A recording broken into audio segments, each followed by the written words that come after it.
रामलला को भी काल्पनिक बता दिया था, अयोध्या को भी काल्पनिक बता दिया था, राम मंदिर के निमंत्रण को भी ठुकरा दिया। ये राम की शक्ति को नहीं जानते। और मैं आपसे कहना चाहता हूं कि राम की शक्ति को नहीं जानते तो कांग्रेस में से भी राम निकल गए। हम आप देखते हैं, आप देखते हो, हम तो किसान आदमी है। गांव में जब कोई कुआर के महीने में जब जोत चलती थी तो कोई बैल बोदा हो जाता था। गांव में जब वो होता था तो क्या कहते थे कि इसका तो राम निकल गया। कहते थे कि नहीं कहते थे? कोई कमजोर व्यक्ति होता है तो उससे भी कहते हैं अरे क्या हो गया तेरा, तो राम निकल गया। कांग्रेस का राम निकल गया। आप देख रहे हैं, कोई कहता है कि मैं तो चुनाव ही नहीं लड़ना चाहता था,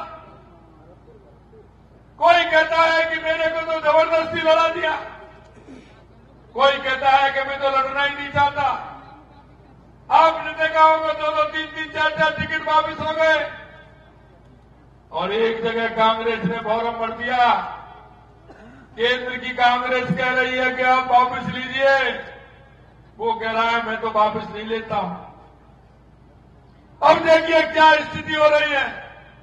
उसने वापस नहीं लिया, कांग्रेस अपने हाथ का ही विरोध कर रही है कि उसको वोट नहीं देना है। अब देखिए उस कांग्रेस का क्या होगा जो अपने आप में ही मना कर रही है बांसवाड़ा के अंदर कि हाथ वाले को मत दे। ये स्थिति इसलिए क्योंकि राम हमारे रोम रोम में बसते हैं। सुबह जब हम जगते हैं तो हमारे बुजुर्गों को, हमारे सम्मानियों को, हमारे से बड़े को सबसे पहले हम राम राम करते हैं। जिस राम को अस्तित्व मिटाने वाले ये लोग हैं, राम को काल्पनिक बताने वाले जो लोग हैं, राम निकल गया इनसे। मैं आपसे निवेदन करना चाहता हूं, देश के यशस्वी प्रधानमंत्री नरेंद्र मोदी जी ने देश की राष्ट्रीय संस्कृति को मजबूत करने का काम किया है, हमारे सांस्कृतिक मूल्यों को बढ़ाने का काम किया है। मैं आपसे कहना चाहता हूं मित्रों, 500 सालों से हमारे रामलला टेंट के अंदर रह रहे थे। 500 सालों की वो गुलामी, 500 सालों का वो इतिहास चंद सेकंडों में समेटने वाले देश के यशस्वी प्रधानमंत्री नरेंद्र मोदी जी हैं।